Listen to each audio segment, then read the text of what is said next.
కర్నూలు జిల్లాలో TDP YCP మధ్య మాటల యుద్ధం కొనసాగుతోంది. రెడ్ బుక్ రాజ్యాంగం నడుస్తోందంటూ వైసీపీ శ్రేణులు ఆరోపిస్తున్నారు. వైసీపీ నేతల ఆరోపణలు, కుట్రలపై ఎంపీ బైరెడ్డి శబరి ఆగ్రహం వ్యక్తం చేస్తున్నారు. కొంతమంది కావాలనే ప్రభుత్వంపై అబద్ధాలు ప్రచారం చేస్తున్నారని మండిపడ్డారు. మంత్రులపై ఇష్టానుసారం మాట్లాడుతూ ప్రచారం కోసం పాకులాడుతున్నారని దుయ్యబట్టారు. అల్లర్లు సృష్టిస్తూ వైసీపీ నేతలకు చట్ట ప్రకారం బుద్ధి చెబుతామన్నారు. నంద్యాల ఎంపీ బైరెడ్డి శబరితో మా correspondent Muralikrishna face to face. Kurnool జిల్లాలో వైసీపీ టీడీపీ మధ్య మాటల యుద్ధం కొనసాగుతుంది. నిన్నటి రోజున బైరెడ్డి సిద్ధార్థ్ రెడ్డి పరిశ్రమల శాఖ మంత్రి మీద ఘాటైన వ్యాఖ్యలు చేశారు. దీనికి సంబంధించి ప్రస్తుతం మనతో పాటు మాట్లాడడానికి నంద్యాల పార్లమెంట్ ఎంపీ బైరెడ్డి శబరి ఉన్నారు. మరిన్ని విషయాలు అడిగి తెలుసుకునే ప్రయత్నం చేద్దాం. ఇప్పుడు అసలు నిన్న జరిగినటువంటి ఈ ఇష్యూకి సంబంధించి మీరు ఎట్లా స్పందిస్తారు? నిన్న జరిగిన ఇష్యూ అందరికీ తెలుసు. కామెడియన్స్ కరెక్ట్గా అన్నారు భరత్ గారు. కామెడియన్స్ కామెడీ షో చూపించారు.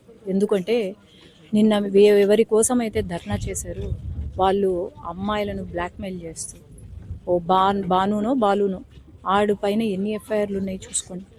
ఈరోజు వాడి షర్ట్ ఇప్పుతేనంట దాదాపు 30 మంది పేర్లు, అమ్మాయిల పేర్లు లేదంటే కాట్లు ఉన్నాయంట. దాని అర్థం ఏంటి? ఇట్లాంటి వాళ్ళ కోసమా వీళ్ళు ధర్నా చేసింది? అన్నీ ఉన్నాయి.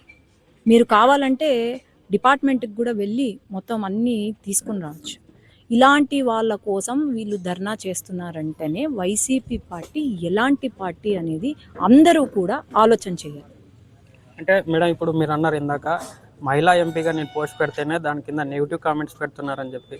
అంటే ఒక మహిళా నేతకి ఈ రకంగా ఉంటే గ్రౌండ్ లెవెల్లో మిగతా వాళ్ళకి ఏ రకంగా ఇలాంటి ఇబ్బందులు ఎదుర్కొంటుంటారో వాటన్నిటిని ఎట్లా నివారించాలనుకుంటున్నారు? లేలే, గ్రౌండ్ లెవెల్లో వాళ్ళు ఎవరిని ఇబ్బంది పెట్టలేరు. ఎందుకంటే మేమున్నాం వాళ్ళకు రక్షణగా. ఎవరైనా ఏదైనా ఇబ్బంది పెట్టినా మా దగ్గరికి వస్తారు, వాళ్ళ కథ చేస్తామని తెలుసు. ఇబ్బంది పెట్టాలంటే మా మారల్ దీన్ని లేకపోతే మా మెంటల్గా మమ్మల్ని ఇది చెయ్యాలి అంటే మా పైన వాళ్ళు పెట్టాల్సిందే, వాళ్ళ ప్రతాపం మా పైన చూపించాల్సిందే తప్ప ఇంకేం లేదు. వాళ్ళు ఏదో అనుకుంటున్నారు, మేమేదో భయపడతాము లేదంటే ఫీల్ అవుతాము అని. అస్సలు భయపడే వాళ్ళం అయితే మేము కాదు. మీరు ఎన్ని పోస్టులు పెట్టినా న్యాయం కోసం మేము పోరాడతాము. మేము ప్రజల కోసం ఉన్న వ్యక్తులము. ఖచ్చితంగా న్యాయం అయితే జరుగుతుంది. కూటమి ప్రభుత్వం కేవలం జీవోలకే పరిమితం అవుతుంది కానీ అభివృద్ధికి సంబంధించి నిధులు విడుదల చేయడంలో మాత్రం వెనుకడుగేస్తా ఉందని చెప్పి ఆరోపిస్తున్నారు. దీన్ని ఎట్లా చూడొచ్చు? ఎవరు ఆరోపించారు? వైసీపీ వాళ్ళ? అసలు వాళ్ళకి ఏం తెలుసు? 5 సంవత్సరాలు వాళ్ళు అధికారంలో ఉన్నప్పుడు అసలు ఏం చేశారు? ఒక్కడైనా అభివృద్ధి పనుల గురించి ప్రెస్ మీట్ పెట్టినాడా? ఇంతవరకు ఈ 2 సంవత్సరాలు అయింది. వాళ్ళు ఎంతసేపు ఇట్లాంటి వాళ్ళ గురించి ధర్నాలు, మతాల మధ్యలో లేకపోతే కులాల మధ్యలో ధర్నాలు లేకపోతే చిచ్చు పెడుతున్నారే తప్ప అసలు వాళ్ళు 5 సంవత్సరాల కాలంలో ఏం పరిశ్రమలు తీసుకొచ్చారు, ఎన్ని పెట్టుబడులు తెచ్చారు, ఎంతమందికి ఉపాధి ఇచ్చారు మాట్లాడమనండి. ఏమైనా ఉపాధి అంటే వాలంటీర్స్ అంటారు. ఇదా ఉపాధి అంటే?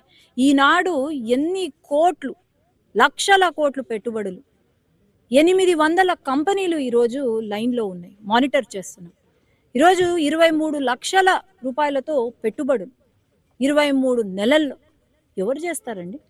ఇవన్నీ కూడా ఆలోచన చేయాలా, ప్రజలు గమనిస్తున్నారు. ఆ నమ్మకం నాకుంది. ఇవన్నీ స్థానిక సంస్థల దృష్టిలో పెట్టుకొని ఇవన్నీ చేస్తున్నారని చెప్పి కూడా అంటున్నారు. దీన్ని ఎట్లా చూడొచ్చు అంటారు మేడం? వైసీపీ కార్యకర్తలకు కావాలనే ఎన్నికల దృష్టిలో పెట్టుకొని తప్పుడు కేసులు ఇరికించి వాళ్ళని లోపలేస్తున్నారని చెప్పి చెప్తారు. ఇంకా లోకల్ బాడీ ఎన్నికలు నోటిఫికేషనే పడలేదే, అప్పుడేనా వీళ్ళకు భయము? పడని, నోటిఫికేషన్ పడని, రమ్మను. అసలు వీళ్ళు ఎక్కడొచ్చినారయ్యా? నెలకు ఒకసారో 2 నెలలకు ఒకసారో మొహాలు కనిపిస్తాయి. లోకల్ బాడీ ఎన్నికల కోసమా ఇవన్నీ ధర్నాలు? ఇంకా నేను పిచ్చి అనుకోవాలా లేకపోతే ఏమనుకోవాలా? అన్ని కరెక్ట్ కాదు. వాళ్ళకు రాజకీయం చేయడం రాదు అంతే. జగన్ గారు చాలా పెద్ద తప్పు చేస్తారు, మాకు మంచిగా జరుగుతుంది. చూస్తున్నారు కదా, ఇది ఏదైతే నిన్నటి రోజున వైసీపీ చేసినటువంటి ఆందోళనకు సంబంధించి బైరెడ్డి శబరి ఘాటుగా స్పందిస్తూ ఉన్నారు. వీడియో జర్నలిస్ట్ అశోక్తో మురళీకృష్ణ, వైకే టీవీ, కర్నూలు.